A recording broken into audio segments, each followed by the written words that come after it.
please remember to leave a like, a comment, share the video about, and if you haven't already, subscribe. Thank you.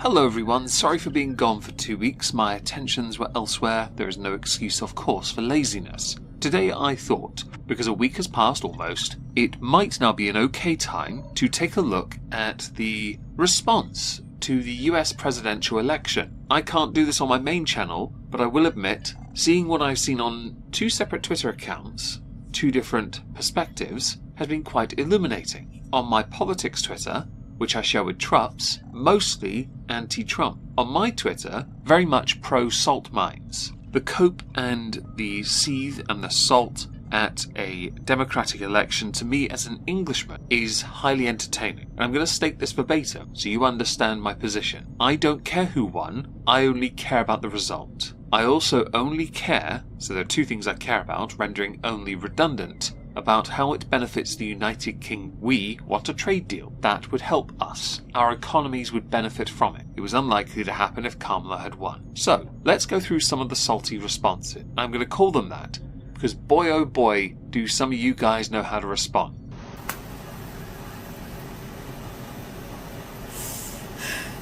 We may not have rights tomorrow. So I'm going to bed with the last bit of dignity that I have left. In before someone says, punching someone when they're down, taking advantage of another person when they're upset, do one. I'm not mocking anyone here. I am merely showing the reductio ad absurdum from the responses of those, and you'll get more of them soon, for people who fundamentally misunderstand what's going to happen next. Although this does feel like a 2016 Electric Boogaloo, with a few minor exceptions this time. The biggest one being, he got all the swing states, insert conspiracy about Starlink, but he also got the popular vote. Again, insert Starlink here. Conspiracy. Interesting. It's fascinating what is and is not permitted as commentary on YouTube when it concerns claims of electoral fraud. I hate to be the person that gets on here and cries, but this could break me and my parents apart because they just don't understand what they voted for and like what it means and the bigotry and hatred that they stand behind. I love that people go out of their way to try and convince their families to vote in line with their younger values, idealist values, under the guise of bigotry and then other buzzwords here. Just the thing, I've often discovered, when it comes to many parents, a majority in fact, once they've made their mind up, you are not going to be able to change them. People become set in their ways, or tunnel vision in action, blah blah blah here. It also could be because, rather than accepting the buzzwords as the reality of it, people voted for Trump because they were genuinely sick and tired of what they got over the past 3.5 years. Which isn't going to improve at all really, is it now? Although if Biden truly believed he could affect any change before he left, he would have done it by now, rather than giving a speech where he was coherent for the first time since taking office. Well, Donald Trump is now our 47th President of the United States of America. This election was not even close, which I find odd considering Kamala Harris's rallies. However, how can that compete when you have Elon Musk paying $1 million per day to encourage people to vote for Donald Trump?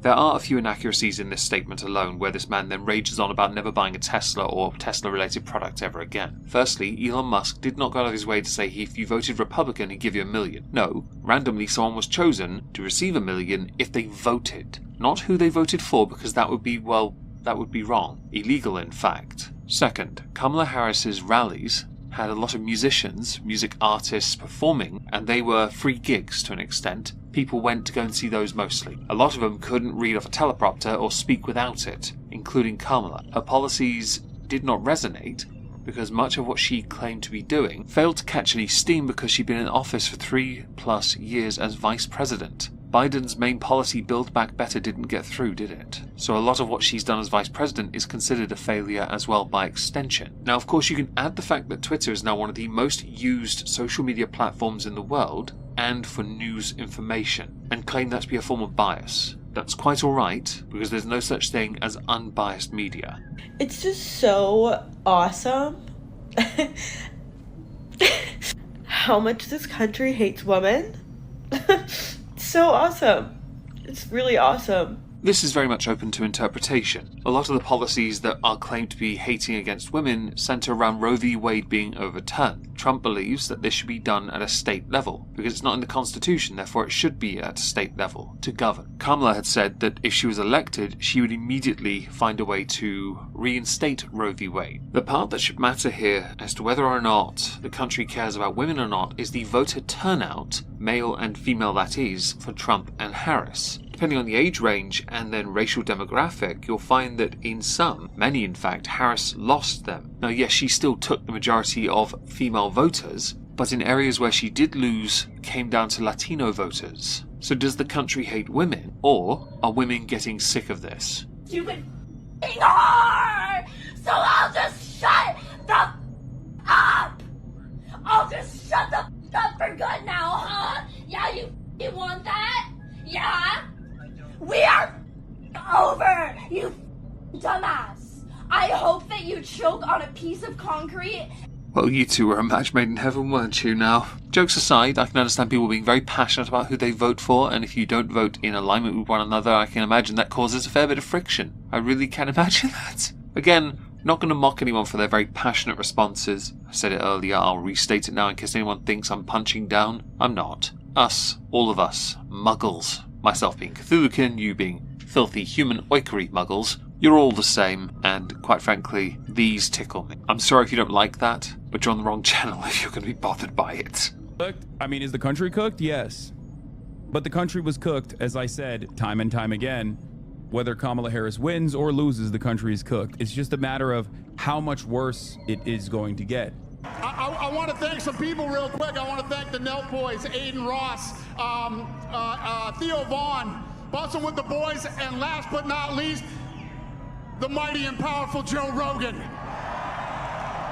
No! And thank you, America. Thank you. Have a good night. What is this country? Hey, yo!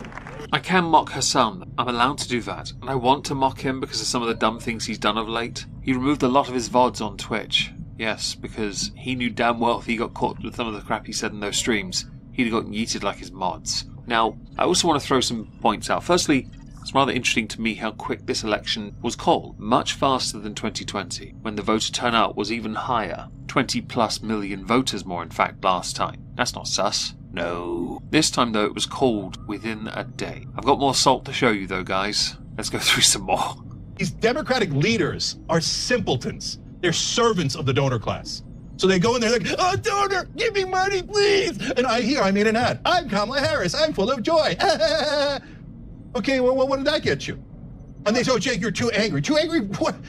You think, does Donald Trump look like he's kind? Does he look like he's in a good mood? I mean, no, people want some sort of reaction from their politicians. They want them to represent them. Now, much like in 2016, Cenk got very emotionally invested, and I, again, don't really want to punch down with him on this one, because he's right about the Democratic Party. He really is. I had posited on a political recap stream on Rumble that perhaps there needs to be some electoral reform. What I mean by that is the donation side of things. The individual donations are one thing, but there are massive amounts of money finding their way to parties from big donors, big companies. But I think there should be a spending cap, like in football, because then you don't run the risk of owing money, but also then you don't run the risk of mainstream media being dominated by one party, and then when the other party win, everyone turning to the one platform where their voice was heard, and blaming that platform, or blaming demographics like white men, white women, less educated people, and of course,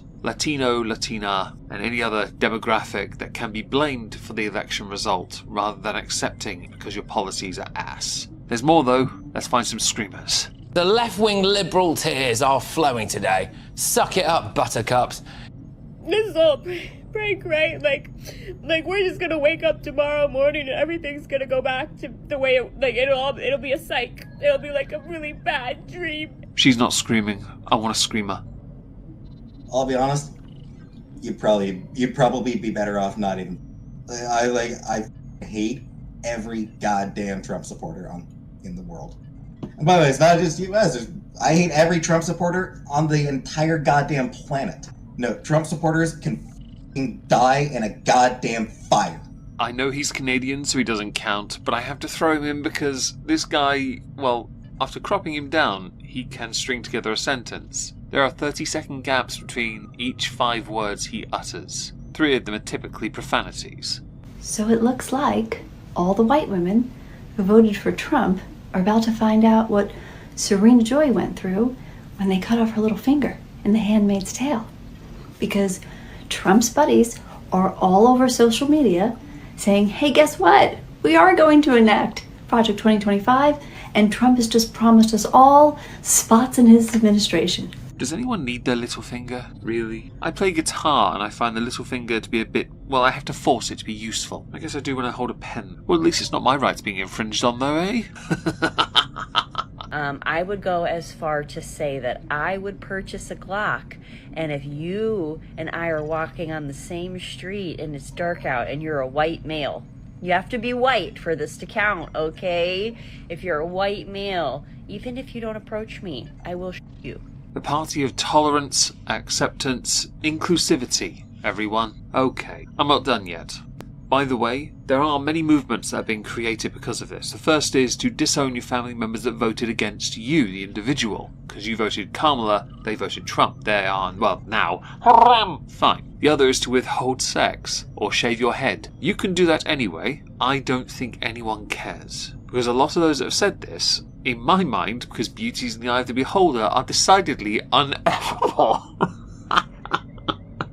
Oh, I'm sorry. I couldn't resist. No problem. Wow. Genius you are. Can we stop with that? I appreciate it. I don't like the stupid turkeys. All right. Let's just knock that stupid shit off, please. All right. I did. I said I was leaving.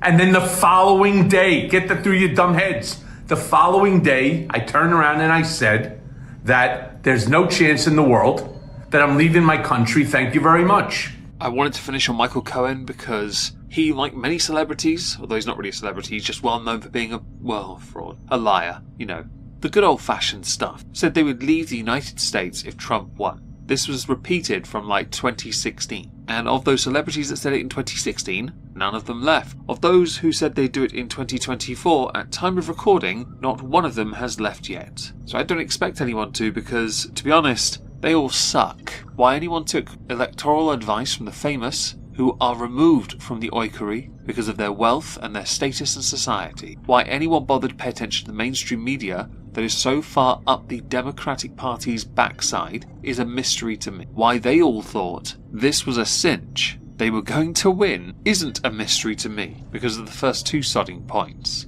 You lost because of how out of touch you are with the people, and the people matter. In 2016 it was, let's get rid of the Electoral College. This time, the 2-time managed to get the Electoral College and the popular vote. The blame game is on everyone. Let's find a group and chastise them rather than learning from our mistakes. Cenk Uygur is right, by the way. The party needs to change, and you need to learn fast. You can't get rid of Trump now. You can't stump the Trump. Make America Great Again has happened resoundingly. It's on him now to do it. It's on you to come back better. If you can't, then you're going to lose again in 2028.